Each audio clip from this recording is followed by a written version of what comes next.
BD news চ্যানেলের নতুন ভিডিওতে সকলকে স্বাগত জানাই যারা যুক্ত হয়েছেন বিভিন্ন দেশ থেকে এবং আপনি দেখছেন ফেসবুক পেজ ডেইলি আপডেট। শরণার্থী ইউরোপের বিভিন্ন দেশের গুরুত্বপূর্ণ তথ্য আমরা প্রতিদিন প্রচার করে যাচ্ছি। আমরা বিশেষ করে এই ইনফরমেশনগুলো থেকে আপনি লাভবান হচ্ছেন। আপনি আমাদের ভিডিওগুলো দেখছেন, আপনিও মতামত কমেন্টস করুন আপনার কাছে যদি ইউরোপের কোনো তথ্য থেকে থাকে।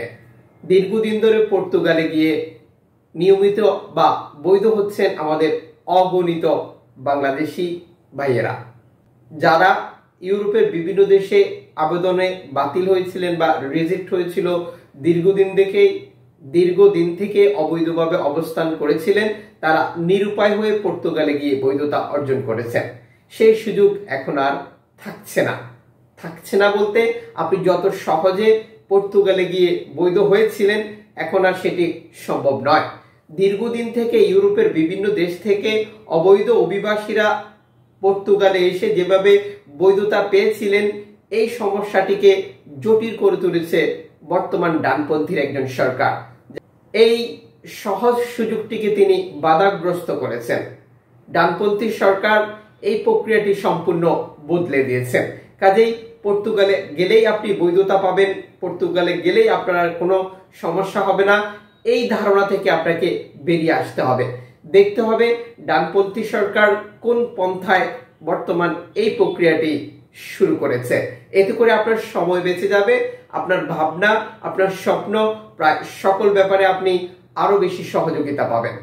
যুক্তরাজ্যের বর্তমান প্রধানমন্ত্রী ঋষি সুনাক, যিনি ক্ষমতায় আসার পর ইতালির প্রধানমন্ত্রীর মতো করেই তার টোটাল প্রক্রিয়াটিকে সাজাচ্ছে শরণার্থীকে ইস্যু বানিয়ে। অগ্রিম নির্বাচন আসছে যুক্তরাজ্যে, এই নির্বাচনে তিনি তার শরণার্থী বিষয়টিকে কিভাবে কাজে লাগাবেন তার একটি প্রক্রিয়া ঘোষণা করেছে। সামনের দিনগুলো অভিবাসীদের জন্য যুক্তরাজ্য কি পরিস্থিতি আসছে তা প্রতিদিনই আপনি দেখতে পাবেন।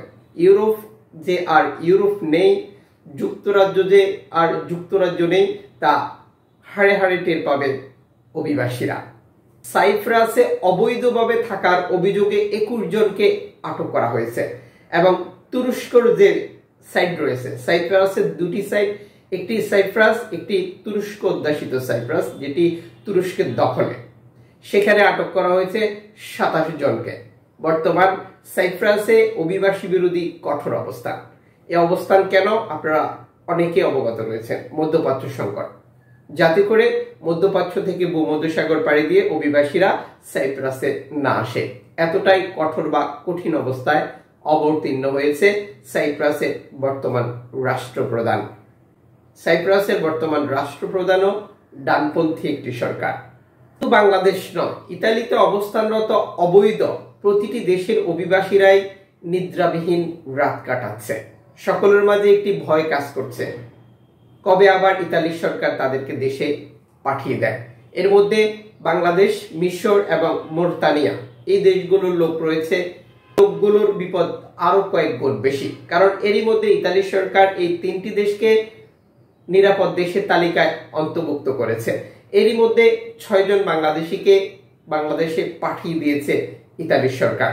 গতকাল সামাজিক যোগাযোগ মাধ্যমে বেশ কয়েকটি পিকচার ভাইরাল হয়েছে।